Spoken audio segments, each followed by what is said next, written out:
Hello and welcome to a VOD review session. We're going to be looking today at General Sniper, the top laner for 100 Thieves Next. So this is a 15-year-old player who has been getting a lot of hype for, I don't know, a couple of years now probably. He's the younger brother of Viper, who you might know, has had time in the LCS, won Proving Grounds in spring last year, the Riven one trick and many other things, and played Vayne top lane and all kinds of stuff. And Sniper is his younger brother. Sniper is also a twin, and his twin Crimson is a mid laner in the NA amateur scene as well, and doing very well. So Sniper, with all the hype around him, I figured he's a great player to kick off kind of a bit of a series this year of me kind of spending time closely watching some kind of upcoming talent in the North American scene. So let's jump in. Let's spend some time going through some of Sniper's games. He did just turn 15 recently, which made him eligible to play in the Proving Ground circuit in the amateur scene. He has to be 16 to be eligible to play in Academy, and then 17 to be eligible to play in LCS. So you've kind of got a couple of years of development time ahead, and it's exciting to kind of see how he's going to live up to that hype. So without further ado, I've pulled a selection of games from his first couple of weeks of NA amateur play, playing against different opponents and on different champions. The team has only lost one game so far, so I threw the loss in there because you want to get a balanced, to some extent, a balanced take. So let's jump into the first one. This is from early on in the Open qualifier for the Proving Grounds tournament. Sniper is playing Renekton. He's up against Niles, who is back with Maryville University this year. And so that should be a pretty strong matchup. Niles is, one of the most experienced top laners he'll be playing against in the amateur circuit. So we're just going to roll it out, and I'm just going to focus on what Sniper is doing. I'm not going to spend too much time worrying about what the teams as a whole are doing, aside from what is each team comp's win condition and how does Sniper fit into it, stuff like that. We're going to be focusing on Sniper. Mazone's asking, is it common for these kids to come in at the youngest stage possible? It hasn't been common historically. I'd say the Proving Grounds infrastructure was only set up for last year, and this is the second year that it's existed where there's really been like an official full amateur circuit. There was something 2 years ago where there was kind of a way to earn your way into the Scouting Grounds event, but that wasn't quite the same. So there wasn't really much opportunity, like there weren't LCS orgs until the end of 2020. 100 Thieves set up 100 Thieves Next with, names you're going to recognize: Kenvi, Tenacity, Copy. NXI came in when they promoted Kenvi to Academy. And those were kind of younger, quite young players in the 16, 17 range. But there hasn't been much opportunity for 15-year-olds. But this year, there are actually several. Sniper's one of them, but you've got others that maybe I'll spend some time on, as the season plays out.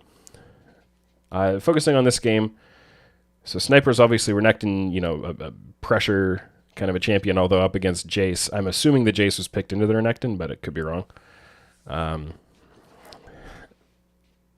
So with the Renekton Lee Sin, yeah, the Jace seems pretty difficult to gank. It might be possible, and the Lee Sin is clearing bot to top. But with Corki, Jinx as scaling carries, and Leona Lee Sin to engage Renekton flank, I think Sniper's job in this game, going into a backline of Victor Jin, his job in this game is more going to be to survive the lane phase and then play team fights and go after the backline and scale up a bit. Even though the Renekton himself won't really be scaling, the comp as a whole will. So you got to build some early armor against the Jace Talon. Try to not go down too far in farm, and you can see he's pulling this wave in. If Niles keeps pushing too much, they might be able to burn his flash here and then come back to him. But 100 Thieves don't have to get a lead early, so that's not really what we're looking for. In some of these, I might speed through them a little bit just to this part, especially since I can't actually see the camera on them and, look at trading patterns or how exactly they're managing the minion wave, stuff like that. We'll just speed through it and kind of see in general. So Sniper's really holding the wave at his turret as long as he can. Niles is resetting really early with not using TP. So now Sniper's, I think, trying to clear this wave and get his own reset off. That's what it looks like. He might have been able to. I'm not sure. Again, without having the camera on him, I think he might have been able to push a little faster than that. So he might actually have been looking for stacking the wave to crash it, and you could see Fnatic was going into the lane that maybe they were going to try to counter gank something, but there wasn't a gank coming, so Fnatic just backed out. So, I'm trying to think like if I would have preferred a hard shove and a reset there, but I don't think so. I don't think it really matters too much. I think stacking it and looking for a counter gank was kind of cool. Like it could have worked for sure if the gank came. They would have won it.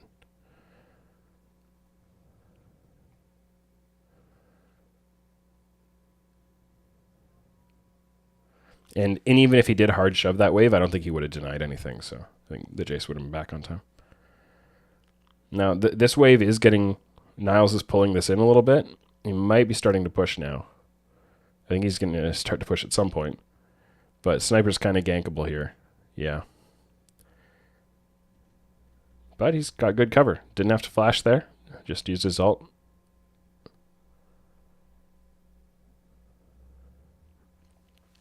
I think that's one where I think really seeing the way they were managing the minions would have been... Okay, he's keeping some pressure on and roaming down. So this is good. I really like what he's doing here. So when we go back to this kind of wave state here, Sniper's making sure it doesn't push deeper than this because he doesn't want to be... Like, he might not have been able to escape the gank if he was pushed in any closer to the turret. I'm not sure how much this is Niles not allowing it to push further into him versus Sniper making sure it doesn't push more. It's probably a bit of both, right? I can't see what they were doing with the minions, exactly what the state was. But after this, with Fnatic still on the top side, he gets the honey fruit to clear the ward. Now Sniper clears that wave, gets a little bit of prio here. He's going to reset, but right away he recognizes, and I don't know if there was a call in comms or something, but he recognizes there's a fight breaking out. You know, there was almost flash stun range on the Talon. So that was really good awareness of like being able to join something that was emerging on the map. Uh-oh. It's fine. This is it should be pointed out here as well that Sword is playing mid here, but he's kind of supposed to be the support for the team. He is role swapped from mid to support for this season, but I believe there were some connectivity issues for Insanity, who's 100 Thieves next. He's their starting mid laner, but he was having some connection issues. So Sword went in and Dawnbray subbed in for support. So this is not their normal lineup. So he's really low here because there's some big trading going on, which Niles just teleported back to lane. So Niles TP'd back. They're both full health. They know that Maryville just got jungle, or dragon, so they know jungler's bot. Yeah, well, and that's, yeah, Sword is also, yeah, he's playing support for 100 Thieves Academy because Busio is just focusing on school just for January. And then Busio will be back in for 100 Thieves Academy.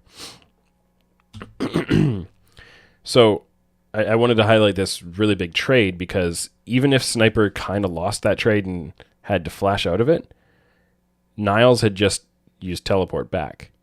So it would have been better if he didn't have to flash there, but he has TP.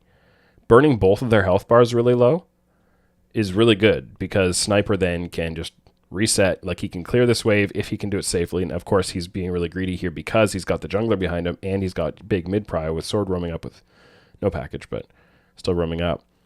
So even if these roams hadn't come in, Sniper could have backed off, recalled, TP'd out, and had a huge health advantage. And Niles either would have, like, he's sustaining up to like 40%, but he either would have had to recall and be in a terrible wave state, or maybe even lose a bunch of CS, or stay and be at, under big threat. So that trade, which on the surface looked kind of bad because he lost his flash and is kind of risky, that was a really well-timed trade. And now, of course, he did have the help from his team, so they go and they dive. He survives it. Beauty. Good stuff.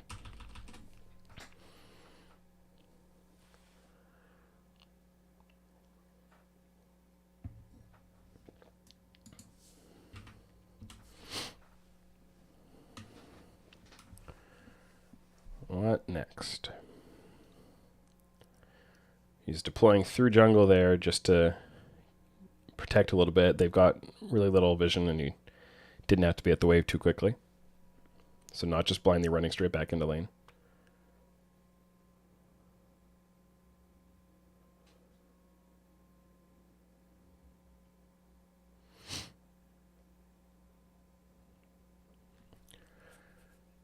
What? Why is Niles farming raptors? Okay.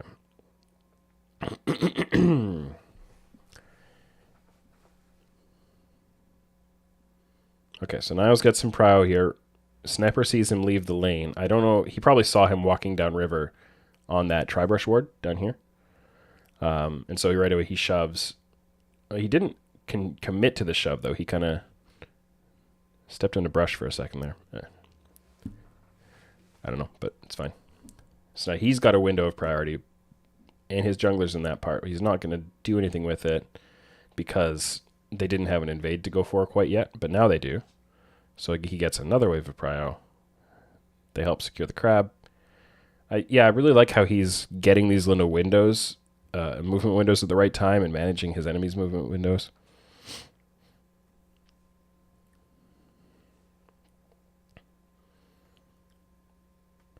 And just as a very general thing, like I wouldn't have thought that a Renekton was able to get this many crashes into a Jace, kind of whenever his jungler's ready for it. And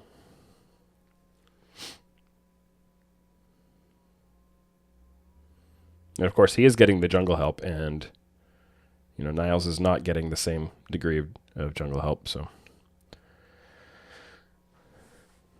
that's partly, Talon doesn't gank as well as Lee Sin does.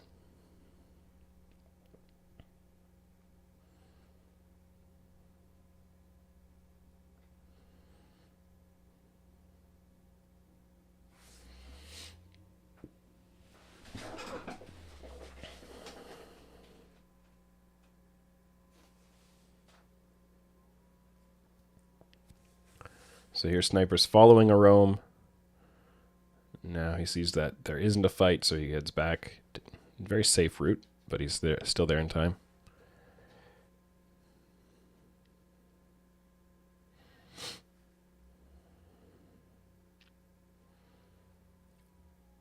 Yeah, 100 Thieves kind of have to give this up once there was the Herald there, and then the Niles had kind of the prio he wanted, but Niles is sacrificing for that push.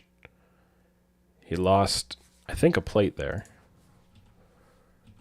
What was it? No, okay. There wasn't a plate. It was already 2 plates gone. But so there's just 1 wave crashing here. He probably lost half a wave. Oh no, I think he loses the whole wave. Still, I mean, it's just getting a small, like, it's just being efficient. He lost the whole wave.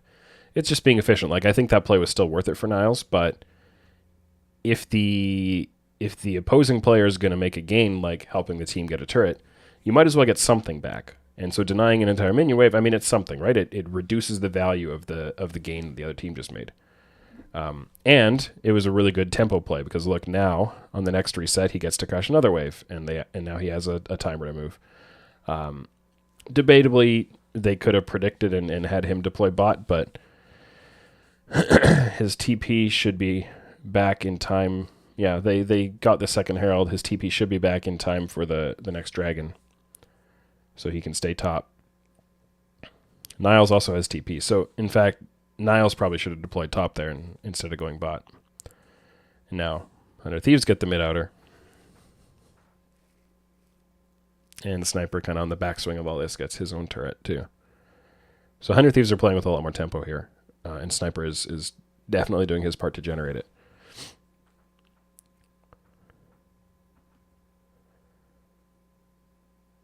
So multiple members of 100 Thieves coming out with fresh buys, ready to catch minion waves that aren't pushed very far against them.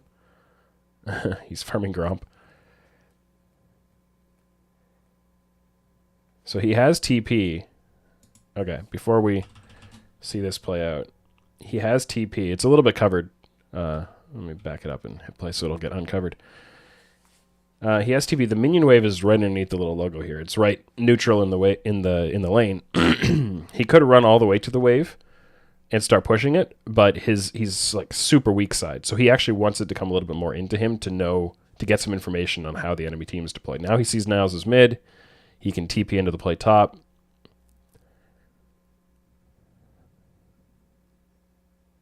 Flash in.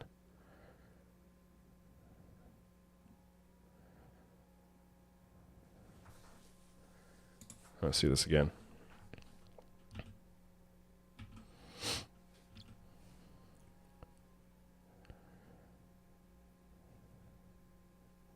So he's going after the bot laner here, makes him cleanse. He's really zoning, just getting as much damage out.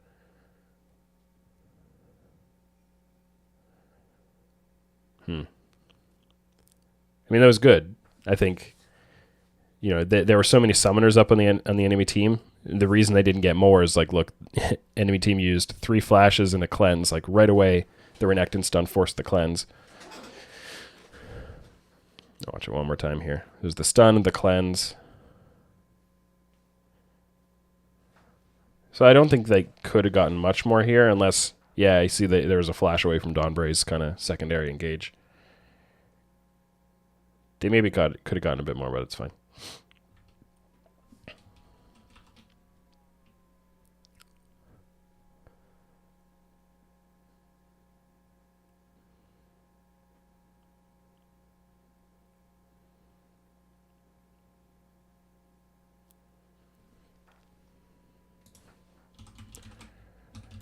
More tempo advantage here as they get a dragon. In trade for a turret, they also get this jungle control. They punish the engage attempt. It's getting pretty out of hand here. They're going to finish this turret. Yeah.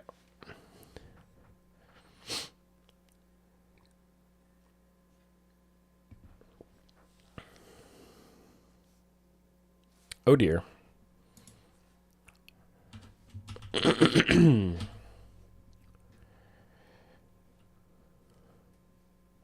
A death. What are we going to do with this? Here goes Niles. He's got Fnatic to help him. So he turns around for a 2v1. But here comes Shady.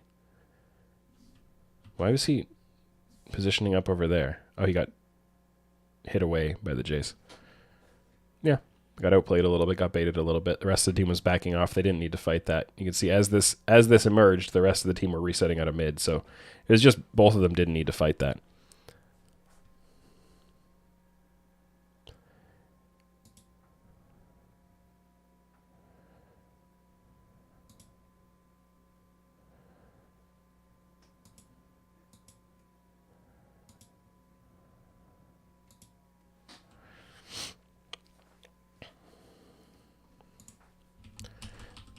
But minor mistake.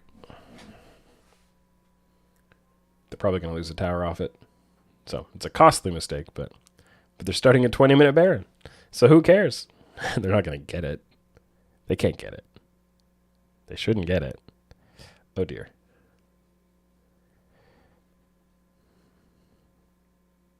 Now they get it. All right. Well, I think this game is over. Maybe not.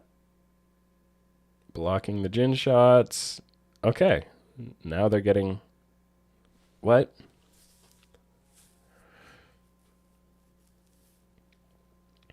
It's like, we're going to fight. No, we're not going to fight. Yes, we're going to fight. Okay. We're going to go 1-1. I'll reset. That's fine.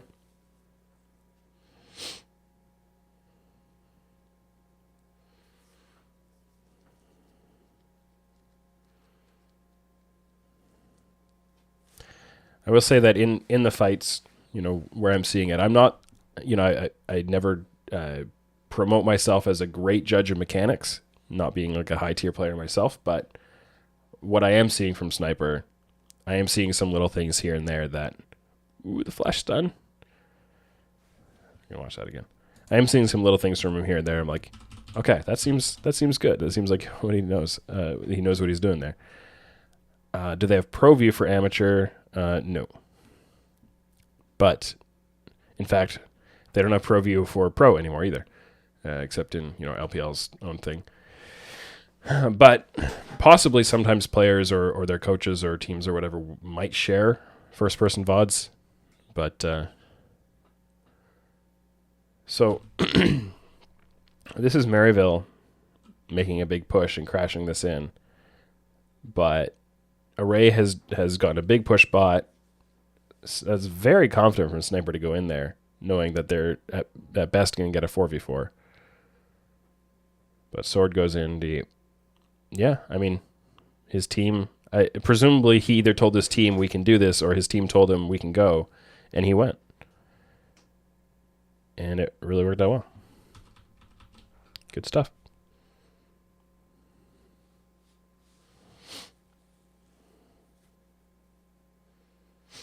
Now they got the Baron.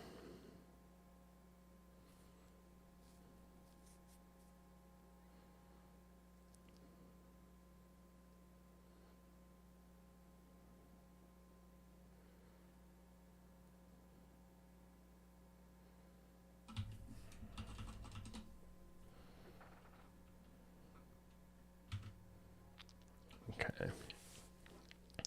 So they're all going mid because Dragon's about to come up.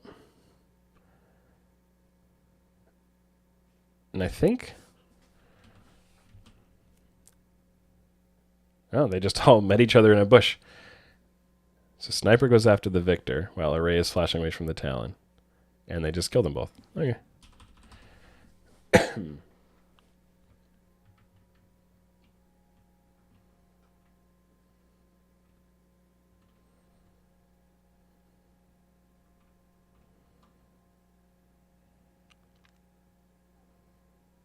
I think we're going to move on here in a second.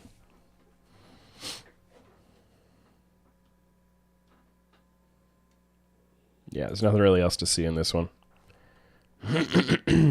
So let's move along.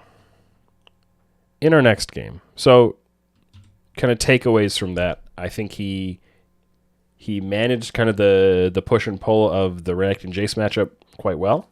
I think he didn't let himself get sucked in too much to make himself gankable. I think he got some good wave crashes at the times his jungle was arriving, got some dives off. He won the Renekton into Jace matchup, but had good jungle help and much more jungle help than his opponent, so can't take that too far. Mechanically, I think he played the team fights well. So the one little skirmish in the bottom lane that they shouldn't have taken, but that's between both him and Fnatic. So yeah.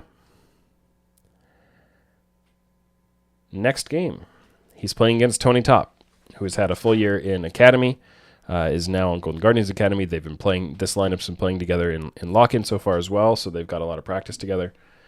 This time he's playing the Jace against a Camille, so another good matchup.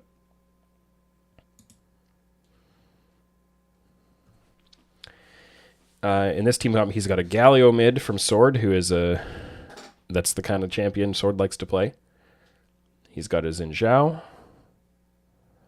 I think early on, I'd feel pretty good about the top 2v2 if I'm Sniper and Fnatic, but maybe not. Yeah, I don't know. Camille Viego could be pretty strong. I think Camille will definitely win the 1v1s late, I believe. But with the Galio to help against a TF on the other side, though. So this could be very explosive top lane, because both teams want to get their top laner ahead if they can. They've got roaming mids. They've got junglers who can gank early a little bit, Xin Zhao a little more, but especially good at 6. So this could be somewhat explosive.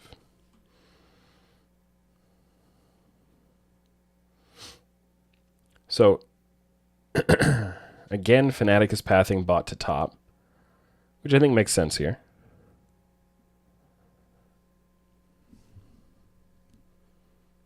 There is a lot of engage on the GGA side, so yeah, being a non-frontlining tank like this could be a little tough. Stixay will not be playing the whole season, so he's supposed to be a coach with the Golden Guardians org, but they haven't been able to get Violet into play yet you've seen a lot of the Oceanic players are having trouble getting in to start the season. So if Stixay's filling in for now. So Sniper is pushing early, which I would expect in the Jason to Camille. He got some backup for Fnatic just to cover his first crash. He's not bouncing it. Doesn't look like. Might be that Tony Top isn't really letting him bounce it. But you can see Sniper is spending his health. I think he really wants this bounce. But I can't tell if he's got it or not. I don't think he did. He's going to recall. Is he going to? He is going to TP. So he wants to keep the pressure on. So maybe he didn't want to bounce.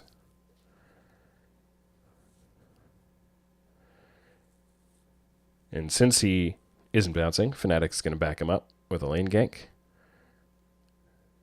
See if Tony exposes himself. Yeah, I think they're going to. Ooh, here comes Chime. Yeah, Camille is so slippery, especially when she has flash. All right, let's slow that down. So, like, Tony knows he's got the rel coming. He knows he's got a hook shot and flash. So Tony's baiting.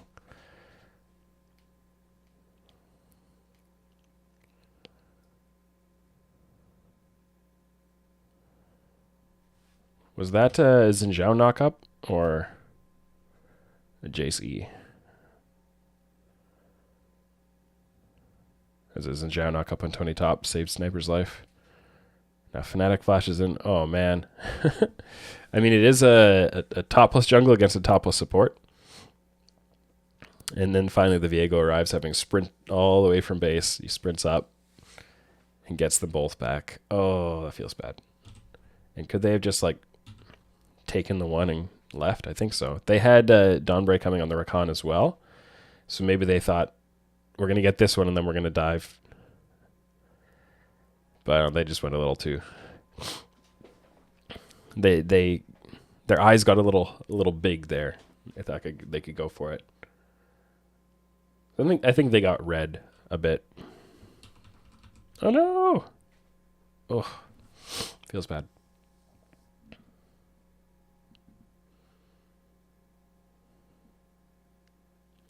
So that's going to ruin a lot of the work Sniper had been doing to control his lane early.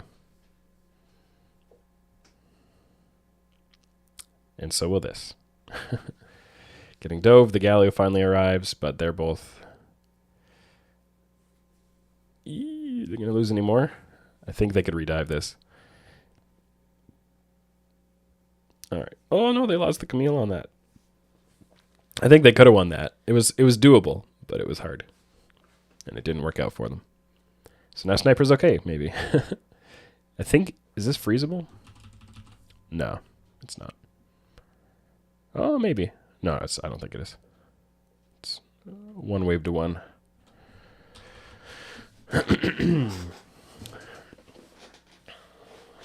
It's a minute to Herald, so I think he wants to hold this and try to get a push at Herald time. And Fnatic will want to try to clear up in time for Herald. Oh, Fnatic is resetting before Herald. They've got the time for it. I don't know if they had info. Like, I couldn't see the vision during any of that. I don't know if they knew where Iconic was, the Viego. But Fnatic took the time, and turns out he had the time to go for that buy. So Sniper, you can see, like, this is Sniper's timer right here. While this wave was being cleared by Tony, that was Sniper's timer that they could have been doing Herald. They could have had Herald started, but Fnatic took the time. I wonder if we can... This isn't about that, but where does the replay end here? I believe all three bot camps were up for Fnatic, and he took all three.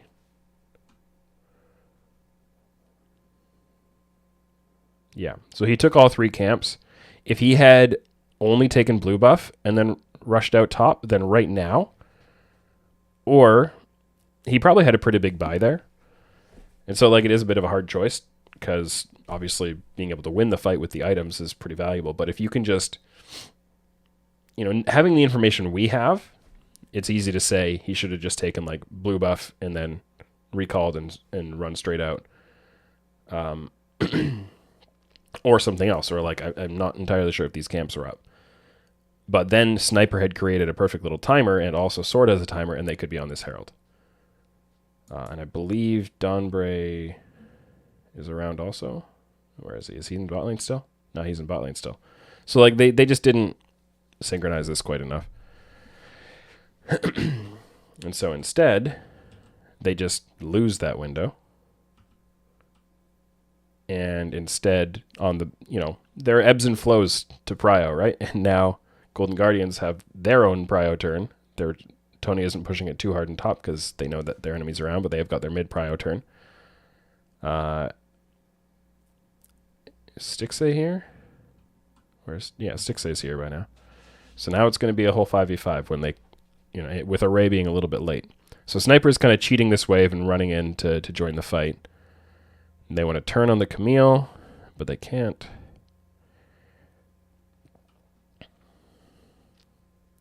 Chime engages.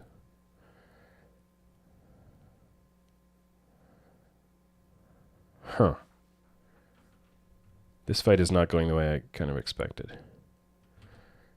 So, like, from the GGA side, Chime engages and Tony's coming in. You'd think with a, Ryoma, Gold Card Ignite, they should be able to burst out one target.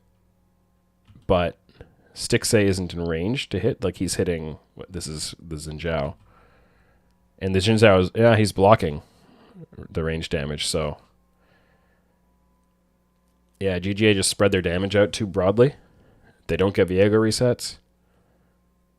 And 100 Thieves win it.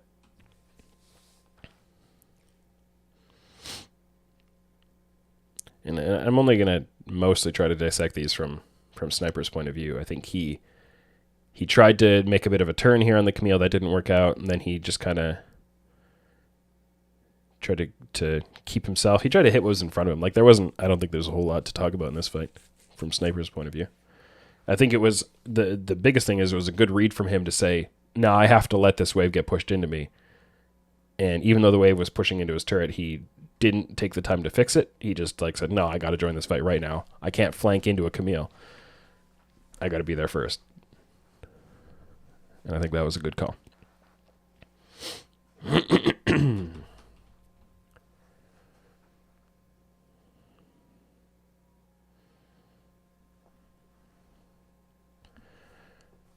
So we're at 10:30. TPs aren't unlocked yet.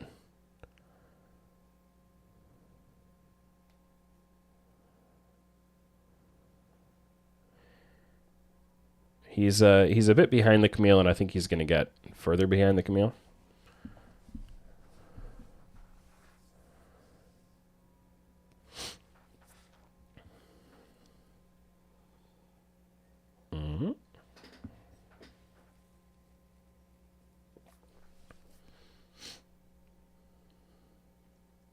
Just taking some plates here. I don't think Sniper got any of that gold, but that's fine. I guess. It's not ideal, but it's fine.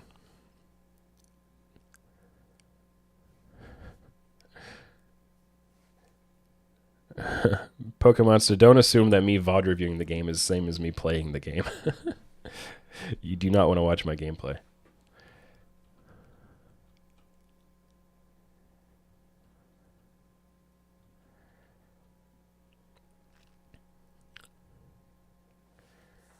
Yeah, they're just trading prio back and forth.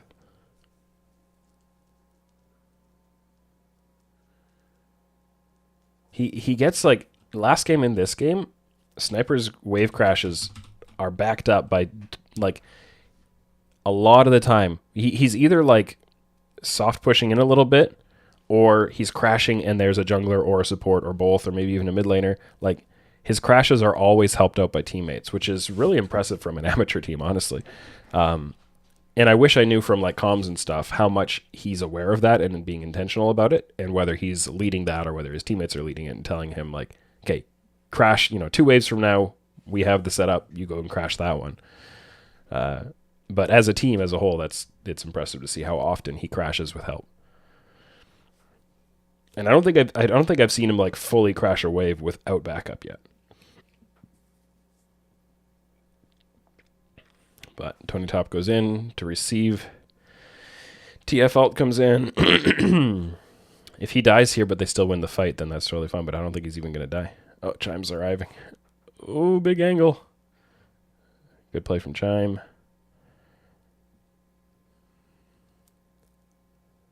Well played. Sniper kept himself at range.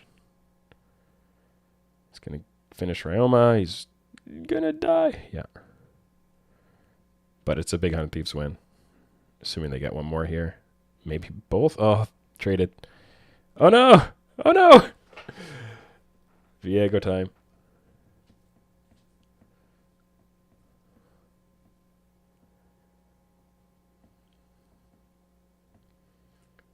Well, that was fun. It was explosive. I think Sniper did his job in that fight. He's definitely being a focal point of a lot of stuff, which, you know, with a Galio in the mid lane, you'd kind of expect the side lanes and especially the top lane to get a lot of attention. And Ezreal will con.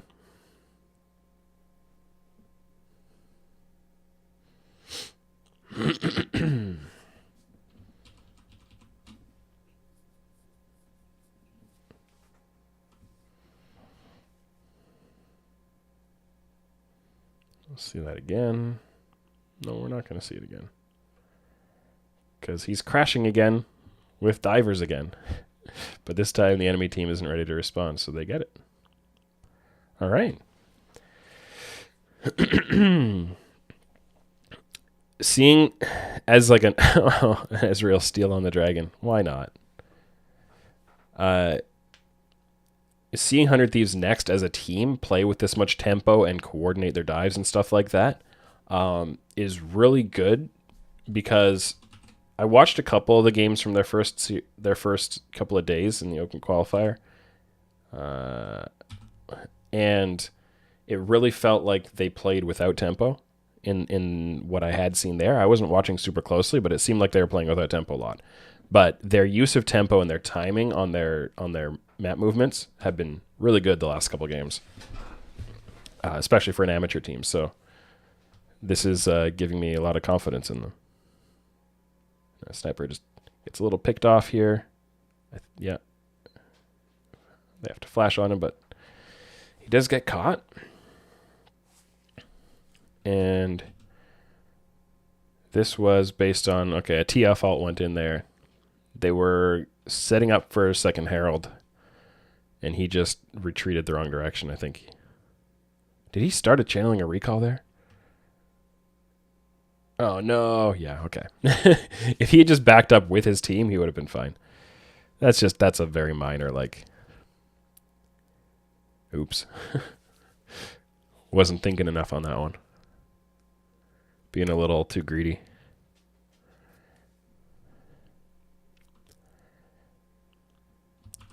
He's not perfect. That's for sure.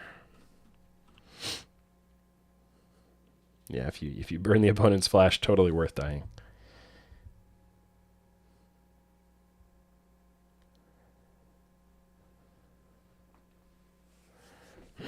Gonna receive this wave. I'm just teasing, Barry. It is, making sure they have to spend summoners to finish you off is one of those little efficiency things, right? Like in the last game, like denying a full wave while they get a turret on the other side of the map. Like, it's something. And you might as well get something back, and it slows down their momentum. Okay, he doesn't have TP up, but he's pushing all the way to inner. I think they had good info. Yeah, they've got this lane ward in mid. I think they saw that the Camille was there. So...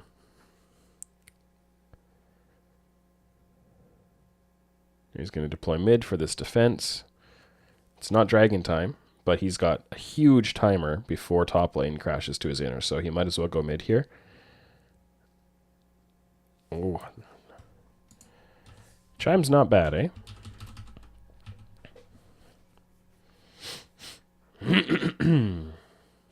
Now they've got Galio in the bot lane with TP and ult, and they've got Rakan trying to flank from the other side of river, but Sniper was just a little far up. They get engaged on. Dombre goes in response, but... Ooh, and then there comes the Galio, so 5v4. And they trade it.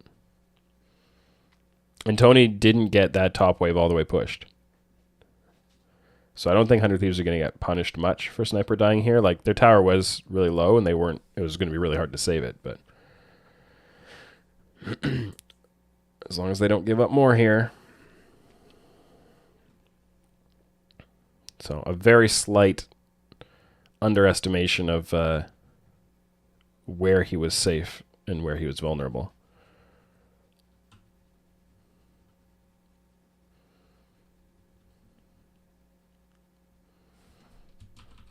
Now Tony is finally getting that top wave crashing, but Sniper's there on a respawn, so.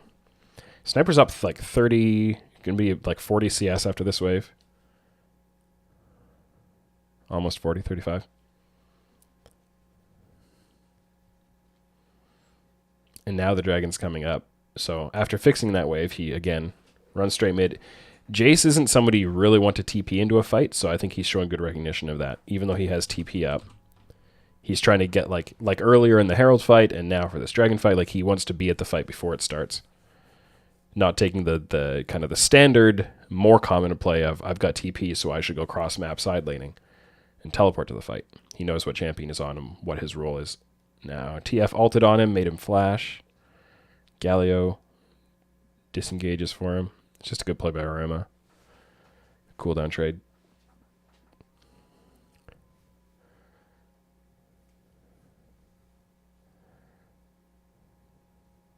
Let's see this Dragon fight. Oh, Tony gets away. See if Sword can land, or if Sniper can land any poke. Doesn't need to. Chime flanks very nicely, but only gets Sniper. Sword is buying a lot of space here. Now Dawnbray too.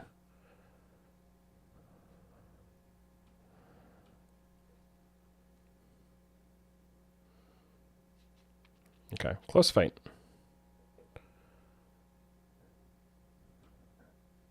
Hundred Thieves have a bit of a better comp for this.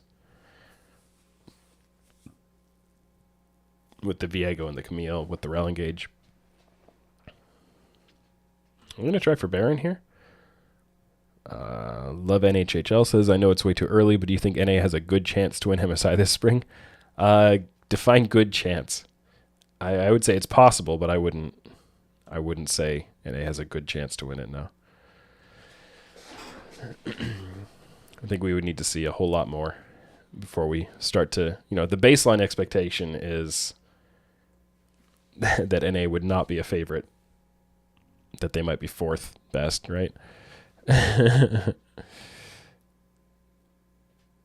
thought this fight was going pretty well for 100 Thieves, but I guess like Chime's stall here kind of matched the stall that Sword got. Fnatic had already ulted, so he couldn't occupy the choke the way Xin often can.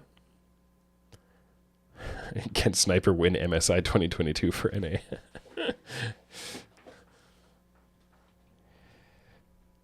You know me and hyperbole. We're all about it. Actually, my son, my 9-year-old son came home from school the other day and said, I learned about hyperbole today. And so we had a conversation. He explained hyperbole to me, gave me some examples. The example he was the most excited to give was, like, if you don't let me have, some snack or whatever that I want, I'm going to kill you. I'm like, I mean, I guess it's kind of hyperbole, but do we need to go there? Like, that's really where you're going to take this? Let's use some other examples. All right, what's going on here?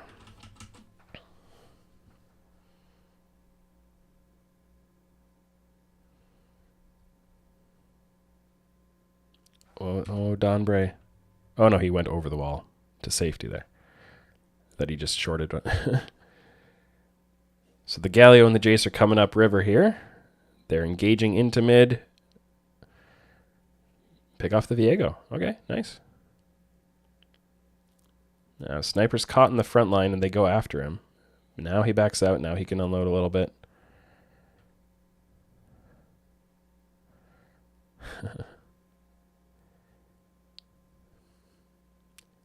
My kids are old enough, they don't do the little things like grabbing my glasses off my face anymore. I'm past that phase, luckily. Now it's things like very aggressive use of hyperbole. And complaining about screen time, naturally.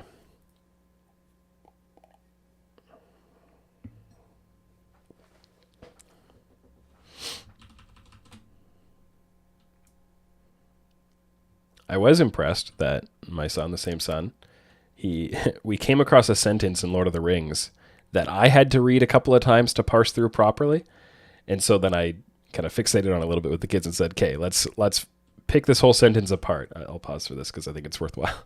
We're going to read the sentence over. We're going to understand every component of it to figure out, because it's very archaic, the construction of it, some of the vocabulary. Let's see if I can remember it. But yesterday he told me I memorized that sentence just off of, like, he remembered us talking about it a couple times. I think it's something like, "Mayhap in this time shall the old saw be proven truer than ever before since man spoke with mouth." And if you followed that on the first time I said it, good for you. And so we went through that entire sentence, like basically word by word or word pairing by word pairing, and to understand what it meant, like what is an old saw, and what does it mean truer than ever before since man spoke with mouth? Like, what does that even mean? And so we figured it all out. And then yesterday he's like, I memorized it. And then he recited it to me. I'm like, I didn't even think I had it memorized. So I told him to tell his teacher and see if his teacher could figure out what it meant. That was a little proud moment for me.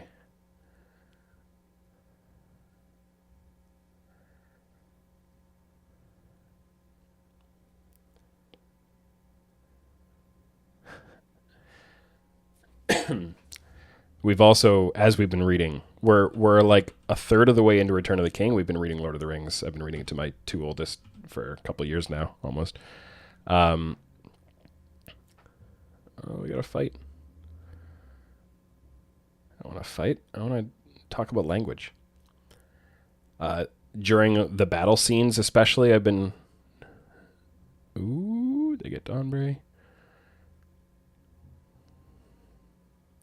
Sniper's catching bot wave now. During the battle scenes especially, Tolkien gets very poetic in how he communicates. So he goes into a lot of rhythmic sentences and a lot of alliteration. And so now whenever there's a good alliteration, I kind of pause and look up at them. Do you guys get that one? And then if they didn't, I reread it. And so we've been having fun with that. We also actually, it wasn't until I read the whole Tom Bombadil section to them out loud, and I may have noticed at some point in my life that everything Tom Bombadil says reads as a poem. It might not be like couplets or anything like that, but if you read it out loud, everything Tom Bombadil says is rhythmic and flowing and has these little literary devices in it, every single thing. And reading it out loud to them, I kind of realized that, maybe just on a level that I hadn't noticed before reading just to myself. So I was very excited about that. Does my son think Sniper will save NA? I'm not sure if I've talked to him about General Sniper yet. Getting flanked by the Camille. And they keep showing that they want to turn on the Camille, but Tony isn't exposing, which is pretty good. Ryoma goes behind. Chime is with him. Sniper is sticking in the back line. He's not really... There's not much that he can do with landing poke. Like, they're not giving him targets, but he's also doesn't seem to be trying super hard to land a ton of poke before these fights.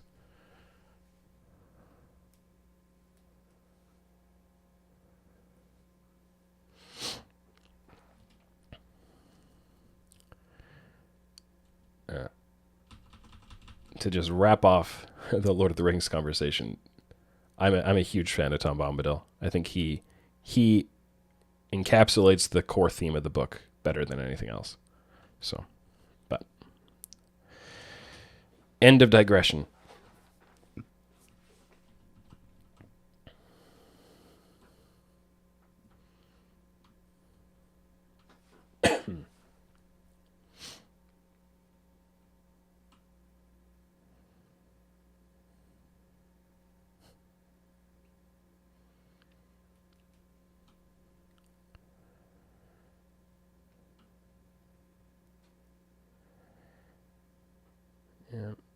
My kids don't really play PC games yet. We got them a Switch for Christmas, so they were playing on a Wii U for before that. They're still mostly console gamers. But I think we're getting to the point. Yeah, okay. Little pick on Chime, which that was like the most dangerous part of the GGA team fighting. This is like there hasn't been a whole lot to see from Sniper in this game. It's been mostly just like, hey, he did some good stuff in lane. He's grouping for the fights, and the comps are just kind of fighting each other. I don't know that double TP to catch them in top lane. So they chase out Tony in bot lane. And now they like right away double TP on the TF.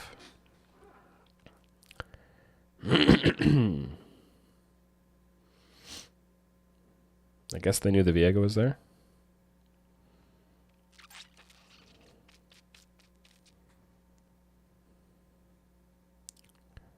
Not getting anything for this kind of hurts. Just because it's so many resources. But they got Tony to TP as well.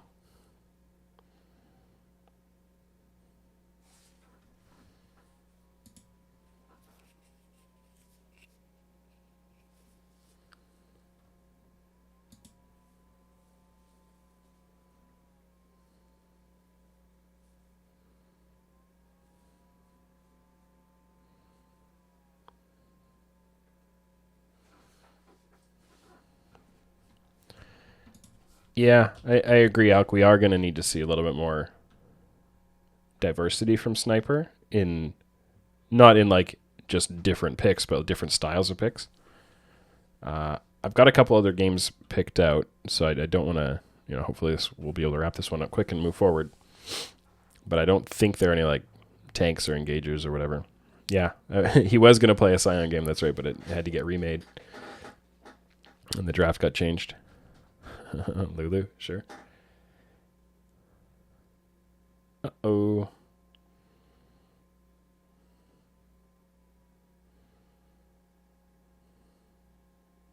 That's a good play from Ryoma.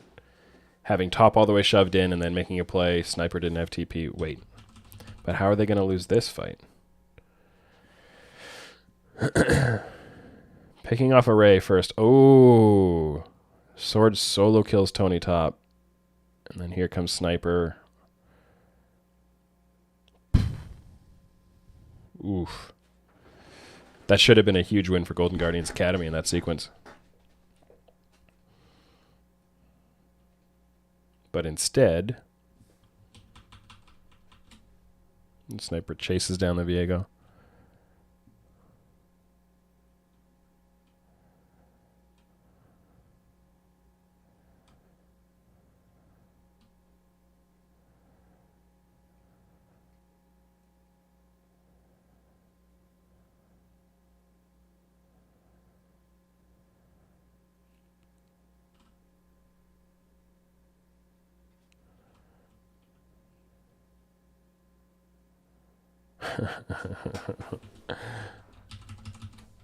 Chaos.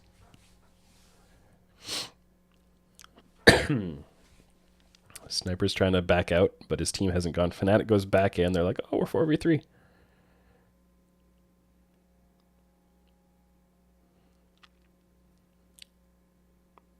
Really good work by Tony top. Chime comes out, has his ult. And now they're doomed. Run, Sniper, run!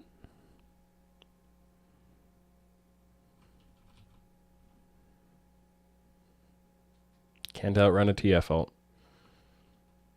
Yeah, really good fight from Tony top and from Chime. This game's not over yet. But how much longer is it? It's not over.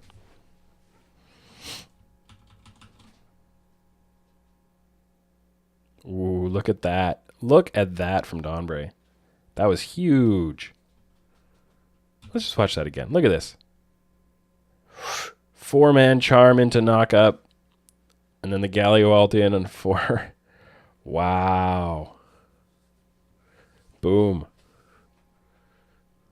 Sniper's so good, guys.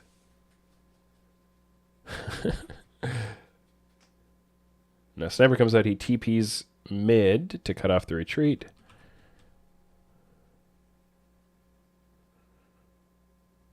Sword is 10, 3, and 8. Wow.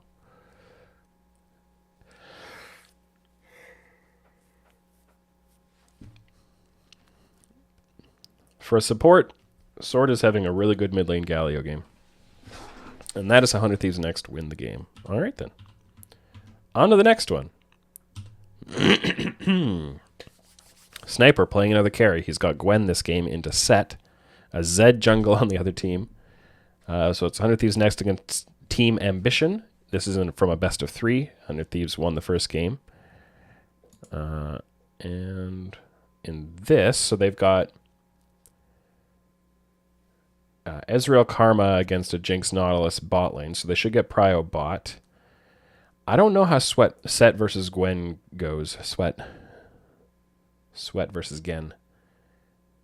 But I wouldn't be surprised if Set can control this lane a bit. Because if Gwen gets in range, like she's got long range for melee, but Set loves to be up close. But then again, the Xin Zhao is a much stronger ganker than a Zed. I don't know, maybe with a Set and the CC he can bring, maybe a Set and Zed can kill a Gwen. I don't know.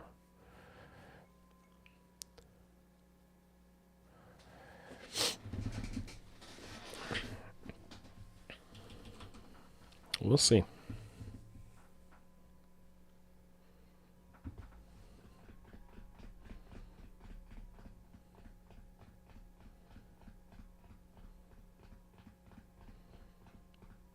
Elk Battery says amateur teams make it a skill matchup and has seen both sides lose the matchup solo. Sure.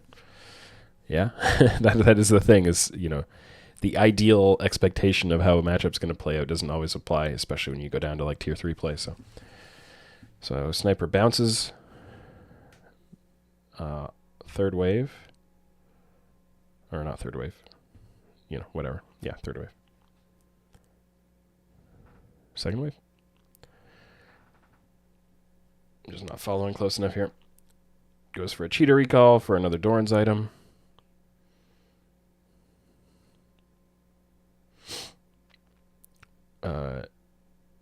Dawnbreak gets chunked, loses all his sums, and messes up the stream for a bit. They just don't really want us to watch that. Oh, no. And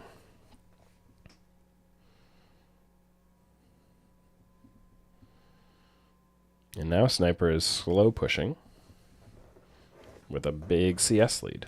And this CS lead will survive the extra wave, I think. Wave, I think. No S on the end of any of those words. I'm not sure what is making Sniper so confident to lane so far up here. So Decoy's going for a reset without TP either. You can see there's a question mark ping comes in, I assume from Sniper here, just before he arrives. Now he's there. But do they see the Zed anywhere? Does he show on this? Okay, they see the Zed right here. So now Sniper's like, all right, I can aggro this. Plus they've got full control of mid lane. So he goes to harass and goes for another reset. What does he get off this one? Ruby Crystal. But Dawnbray dies bot. So 100 Thieves' strong side is getting a little wrecked.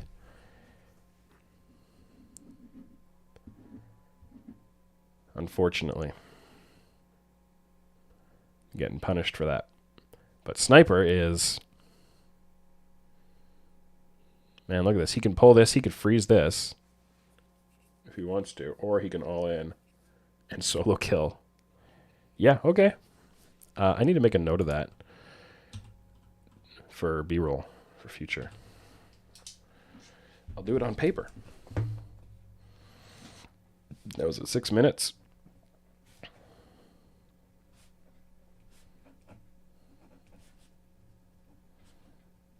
I can use that in a video sometime. I'm not aware of Sniper playing mid. His twin plays mid. Crimson. Let's watch that again.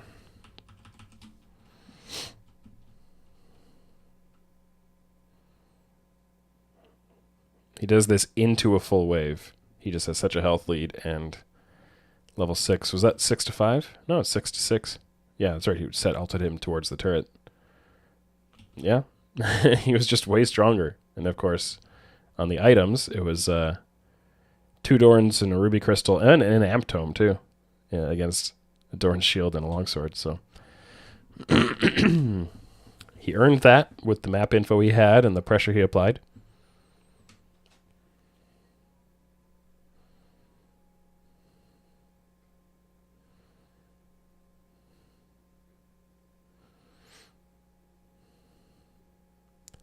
But unfortunately, his jungler is well behind, and his bot lane is up in CS, but gave up a first blood earlier.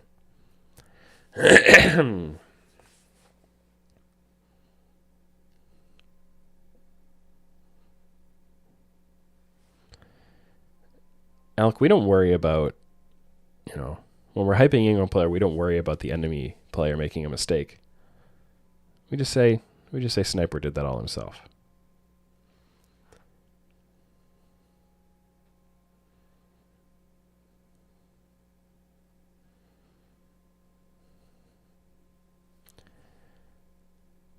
Sniper's out here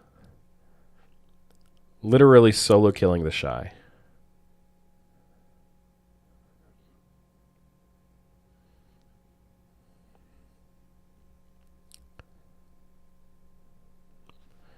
RL Harrison says that set W was just barely not ready to come off cooldown there, so it's a good note. And if Sniper was tracking that, then it is impressive. He probably was. This, not so great.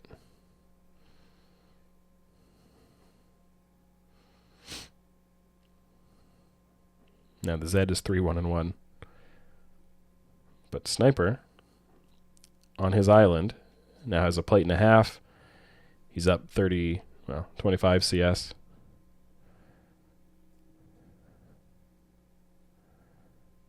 And, okay, there's the set W to prevent another solo kill. Here's another death mid.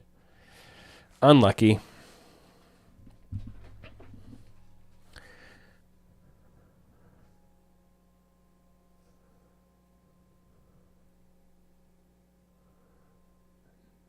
He's extending a CS lead with a bunch of denial there. He's up 35 CS now with a neutral wave. He's got his mythic.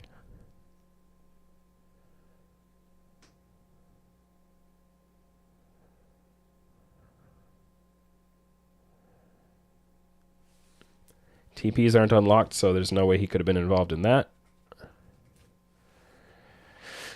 Enemy team has 2 dragons and a gold lead.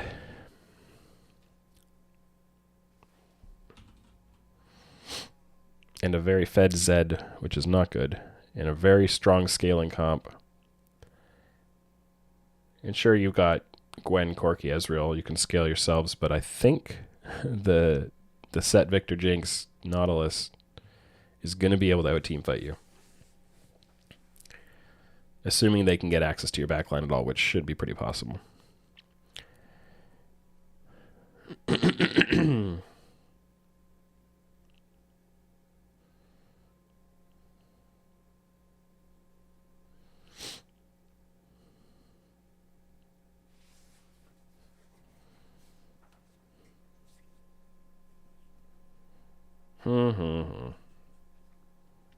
He's going to take first turret here, I think. Fnatic's finally giving him some backup. Fnatic has been playing through bot side or just being behind the whole time, so Sniper hasn't actually had the opportunity to get helped. But now he's getting support enough to finish that first turret, barely ahead of time. So Sniper is like super fed here. And Under Thieves get mid as well. Papa Smithy says, I think General Sniper is quite good at League of Legends. Thank you, Papa.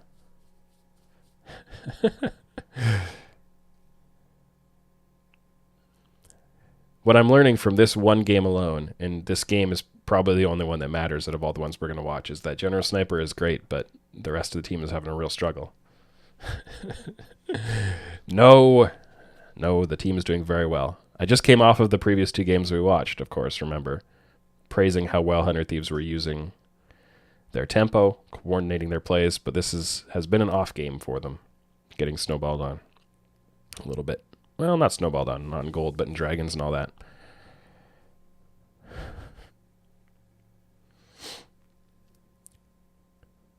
Now we're going to see how long this plays out before it becomes kind of unwinnable. Because at this point, the game is still very winnable. Like, the gold is even. You just got to win the next dragon fight. And then leverage your Gwen, who is massively fed. Highest CS in the game. Has a kill. Has been fed a full turret. Is this the team fight? But the Gwen has to... Okay, there's no TP here. The Gwen has to get access, right? Has to be able to jump the Jinx or the Victor and blow them up immediately.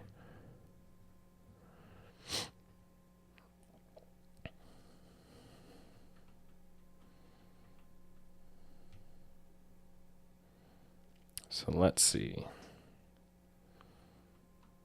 They see the Zed in the river. They flash on him, but he outplays. Sniper goes in as well. The Zed is just like dancing them around. They get him. And the set is top with TP and isn't using it. I guess they just made the call like, hey, it's doomed, so let's salvage with a turret top. 100x spent a lot for that. They spent 3 flashes. They spent 3 flashes in a ghost. They only got the 1 kill. Oh, no, they got 2 kills, right? They got support as well. I'm a little unsure why Team Ambition didn't commit to that with the set TP and everything. Because now 100 Thieves have a gold lead.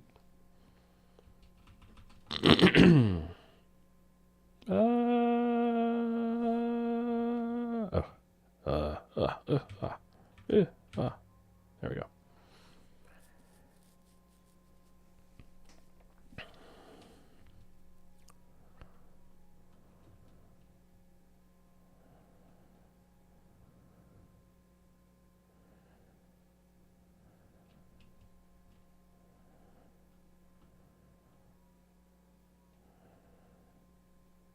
We've got 1:20 for Dragon.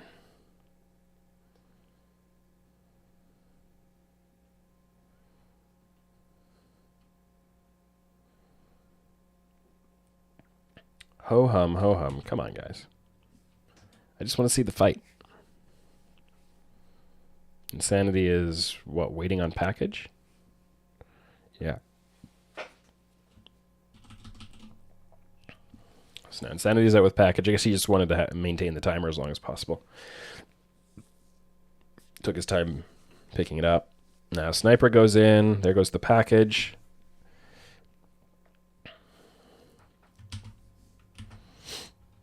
So what do I want to see happen in this fight? If 100 Thieves are initiating, they have to blow up one of these core 3 carries or maybe 2. By the time their situational tankiness, because they only have situational tankiness of Gwen immuning stuff and Xin Zhao immuning stuff with their the zones they create. And by the time those expire, if either of these backline carries is still up, they might be in pretty big trouble. So they're going after the Jinx here. The Jinx flashes back, and they didn't manage to pull it off. The Zed, of course, is dancing around, occupying them. Their tankiness expires, and they lose the fight. So, what could they have done differently there? Not much, I think. Like, obviously, they could have approached differently, but you don't necessarily get to flank. And I'm not going to, like, pull the team apart for how well they set up flank vision and opportunities and stuff like that. But that is Mountain Soul, and that's more or less the game, because Mountain Soul then, if the way you win a fight is to blow up a carry quickly, the Mountain Soul makes that a lot more difficult.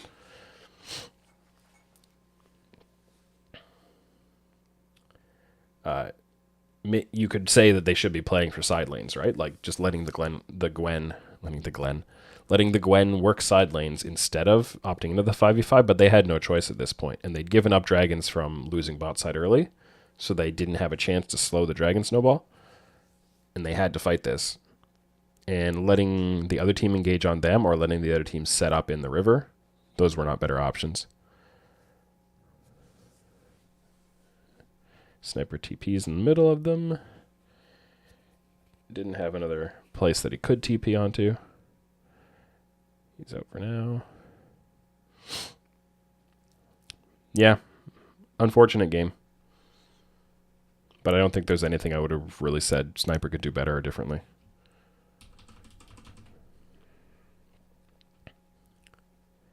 He destroyed his lane matchup in isolation. And the game was mostly lost elsewhere. Or pretty much entirely lost elsewhere. And now it's Baron. Well, knowing that this was a loss, I think we can probably move on from here.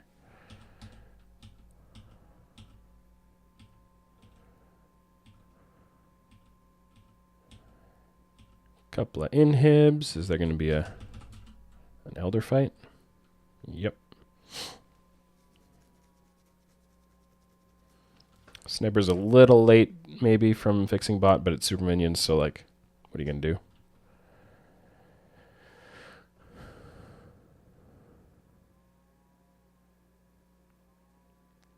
Now Sniper's recalling to clear the mid wave.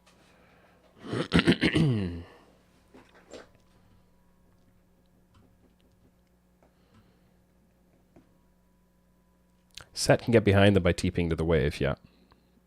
There he goes. Sniper's running instead of matching TP. Ooh, boy. That was kind of close. So they're going after... Who are they going after down there? The Jinx is like up in the jungle above them. If they had known, they could have moved up and caught the Jinx, but they didn't know. Actually, they did know. Look at this. Ooh, dear. This is actually a bit of a problem. There are red wards in the jungle right here, and Jinx is walking right through them. If 100 Thieves move up here... Oh, no. Then the Jinx would just walk out down there, I guess. Still. It was kind of awkward.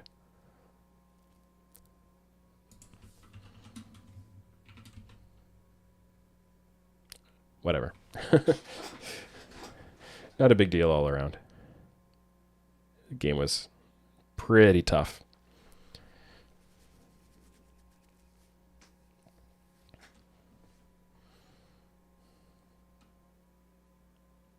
All right. That's game, right? Okay. Now, finally,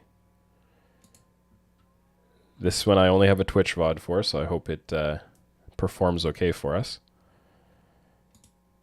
I'm going to do one more game here. 100 Thieves next top laner Sniper is playing TP Ignite Akali against a TP Ignite Gwen. He's got a Trundle on his team for those ganks, and he's got a Xin Zhao on the enemy team who can also gank.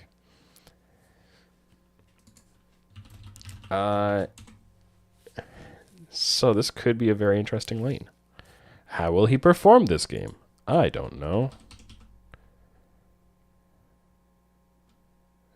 See, Twitch sometimes doesn't like me speeding it up. Come on, Twitch VOD. Wait. Maybe when I manually search for the game on YouTube, they did upload it to YouTube. No way. Look at this. The game's on YouTube. But none of the sources I had checked before realized it. And when I manually looked up the Unified Esports YouTube channel, they had it there.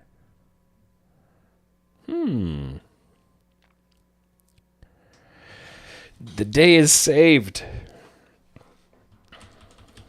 Let's see this 1100 DPM Akali game happen.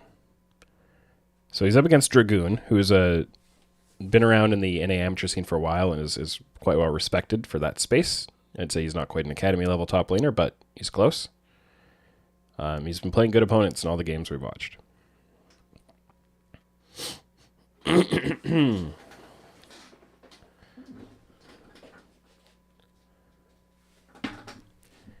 since YouTube has saved our day here, seems like a good opportunity for a little plug.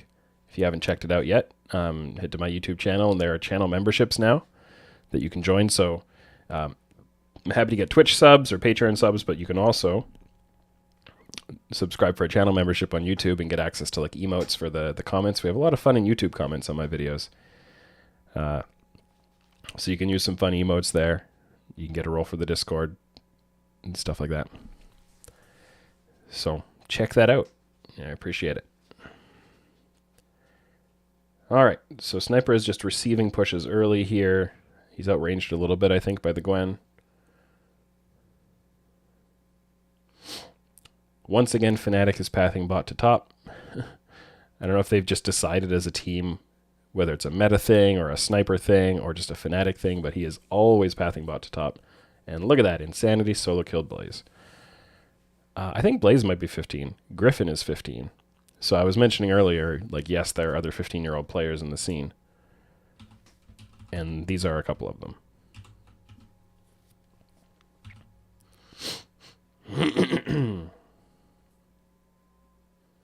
Here comes Fnatic, level 4 gank into top lane. Spotted on a ward. Sniper goes in early. Flash chomp. Got him. So this game is going 100 Thieves next direction very quickly. 5 minutes in, they've got kills in both solo lanes. Ooh, look at this. Insanity's like, pew, pew, pew, pew. Oh boy. Now the minions go, we're going to get that guy. That was awesome.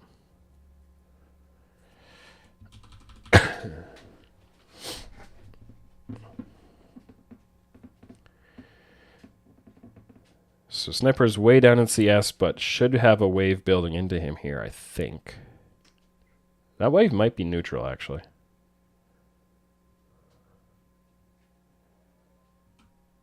Oh, it is building into him. So he'll close the gap a bit, but of course, I think you expect to be a little down in CS. Oh no, they're losing bot side. Oh, they're good. They're trading bot side. Insanity saves that a little bit. Ah, oh yeah.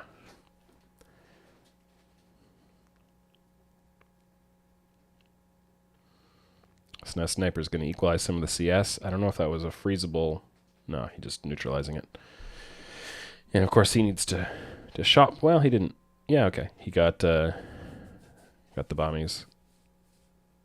TP's back.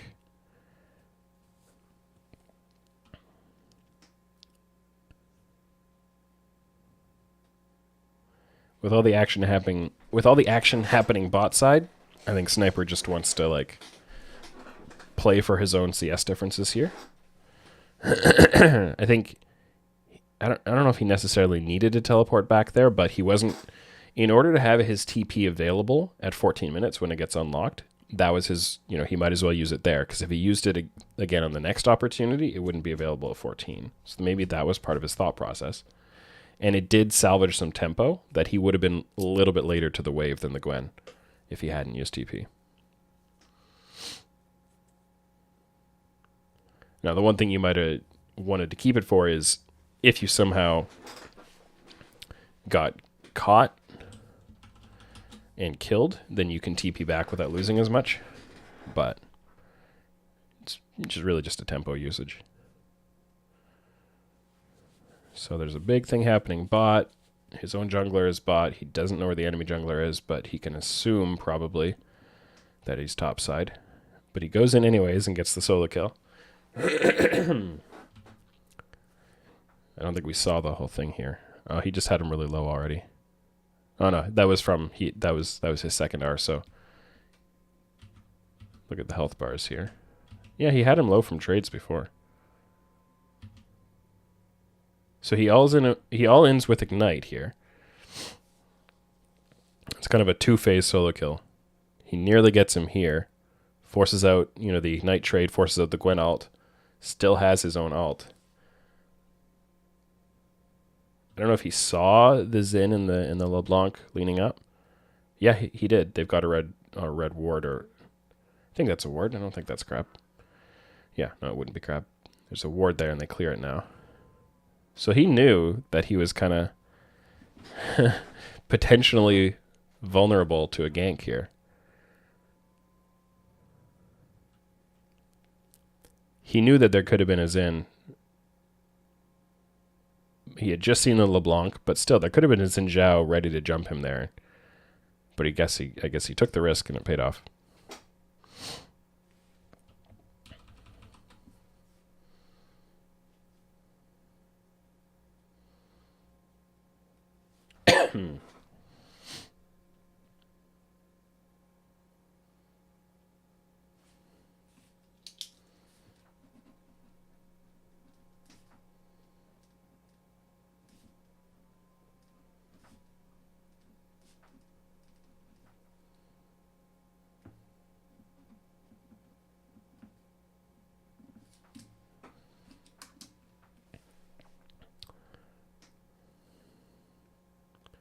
And this is a fairly Akali thing to go down in lane and then solo kill someone.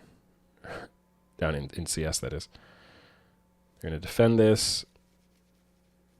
So they're looking just for a Herald crash here. So I don't know, like right now, why don't they just proc the Herald? I guess they want to kill a couple of plates and then proc the Herald. But instead, they just get pillared and blown up. Dodges the Gwen R, but would have been okay anyways, I think.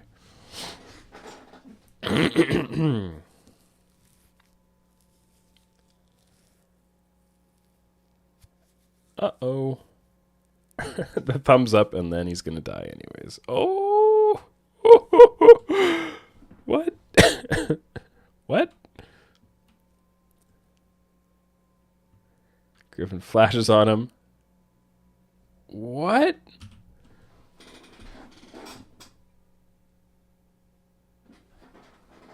I'm still trying to figure out exactly how he didn't auto him. He just queued him before he could auto. Huh?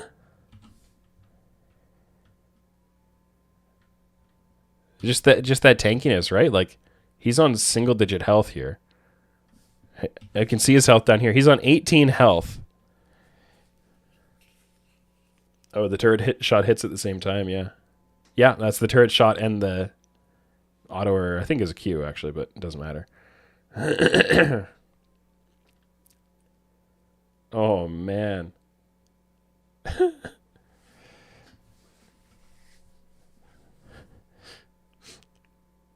So, like, Griffin didn't think he was going to die there. And he certainly thought Sniper should have been dead a while ago. Yeah, maybe a little bit of Conqueror heal in there, but 18 health. And then, oof.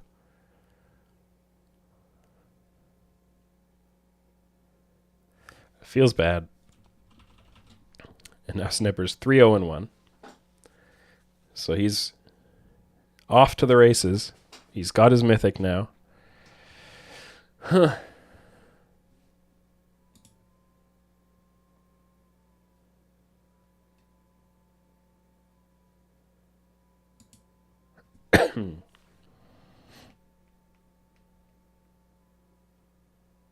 Now they get their Herald crash. Sniper just backs off.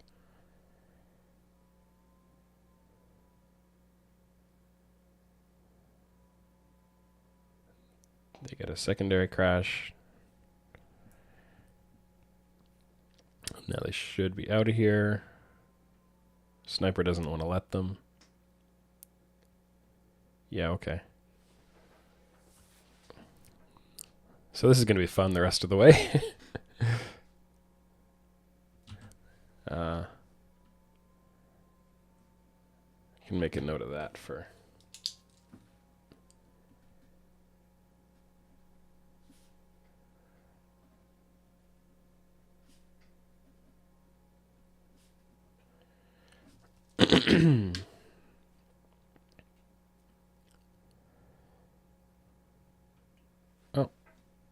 some kind of pause. All right, we're back. We're back at a dragon fight. I think we lost something in the middle there, but we haven't missed any kills.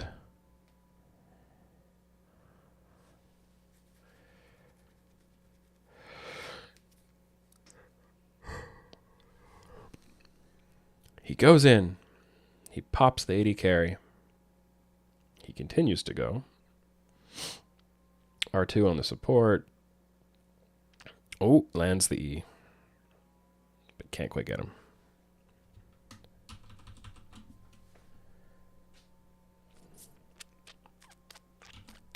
Show me the next fight. I just want to see the fights. Insanity is dead. Come on, Insanity. What are you doing dead? Looks like he 1v2'd bot lane. They dove him. The Gwen Xin Zhao right now are diving the Victor.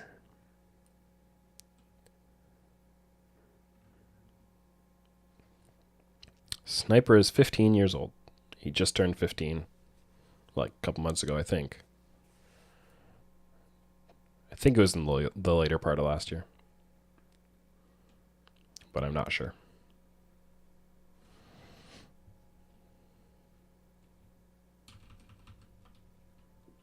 Right. Give me a fight.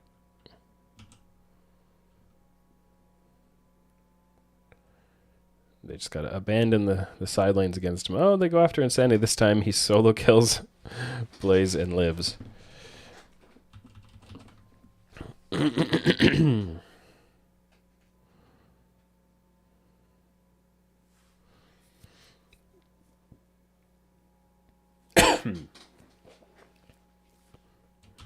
No further action.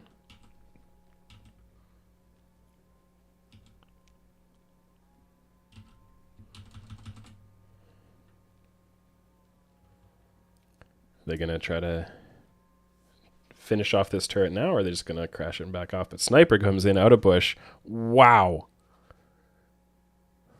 Yeah, I'm going to want that one. Double kills them, even with the Karma arriving to help. He wants more, and he can do it. He ease over the wall, gets him. I don't think he can take this one, though. Wow.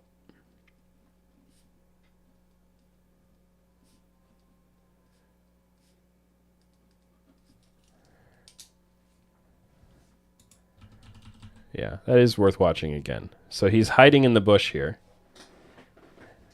with his team taking dragon. So he knows he's all alone also. But he's like, pow, pow, boom.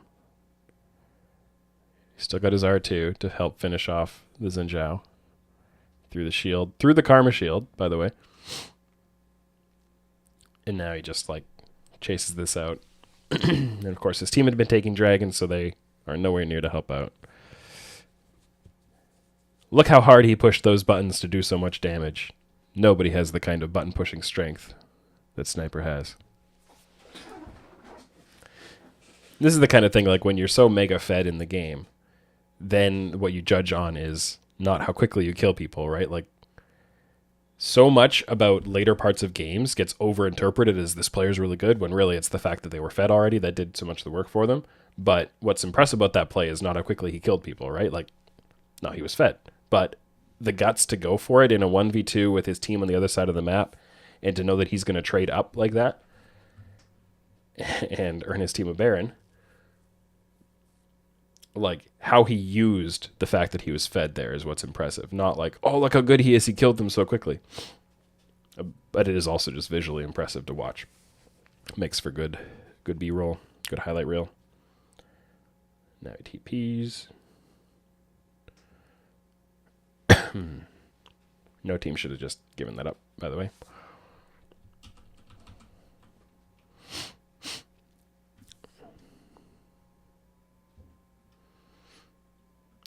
Something that I think is worth a little bit talking about is the the kind of the fun speculation in Twitch chat here from David Karstens. Imagine what happens if EG manages to sign Sniper to play with Jojo and Danny, Zoomer super team. So that is kind of fun to think about just from the perspective of like, oh, if they got all these really young kids playing together. And sometimes this does come up in a more serious light because amateur contracts can only be a single year. You cannot sign multi-year contracts, and Sniper will not be old enough. I'm pretty sure. Yeah, Sniper will not be old enough by the time of the roster lock this year to be promoted into Academy so that he can be put on a multi-year deal. So Sniper will be a free agent at the end of this year. And people like to look at that and say, what if another team comes in and like yoinks him away from 100 Thieves? But it almost certainly won't happen because Sniper chose 100 Thieves in the first place to be on their amateur program. There are other teams that would have put him in their amateur program, obviously. And I'm sure EG is one of them. Like, they were very aware of this player, and other orgs were aware of this player. Everybody's aware of Sniper. But he chose 100 Thieves, and as long as the year doesn't go, really poorly, you have to think that a big reason he chose them is because they sold him on their plan for him and their long-term plan for him, and like, Look at the team they built around him. Fnatic, very veteran jungler. Insanity, an LCS player, right? Like, and then some really strong amateur players in the bot lane. Like, this is a team that is set up to make him look really good. In Academy, they have Gamsu, who's a very veteran player on a 1-year deal, or one more year left on his deal, who is clearly holding the spot until Sniper kind of graduates into it for next year. They've got a whole like plan of, hey, Sniper, look, you are a long-term play for us. We're going to build you up, and we're going to bring you into the LCS in a winning org. So even if he could technically join to another org in the offseason, there's no reason to think that he isn't committed even without a multi-year contract, because 100 Thieves would have convinced him into their plan already. And as long as they treat him well and something doesn't like sour that relationship during the year, speculating about him joining another organization is just speculation. There's no reason to think it'll happen. Where does that leave Tenacity? We'll see. If, where did it leave Kenvi and Closer? Where did it leave Tenacity and Someday? That is a problem for the future, and for 100 Thieves as an organization, it's a good problem. If Tenacity plays well enough, maybe he keeps the spot, maybe they do a double kind of role. Maybe Tenacity gets sold to another team. Maybe Sniper has set himself up so well, but Tenacity is also so good that 100 Thieves say, hey, look, we want to stick with Tenacity, but Sniper, we're going to do everything we can to get you on another top team and probably get paid very well for it. Like, I don't know. We'll solve that problem in the future. Look at him go. Solo kills the Xin Zhao. Yeah, it's a couple years in the future, right?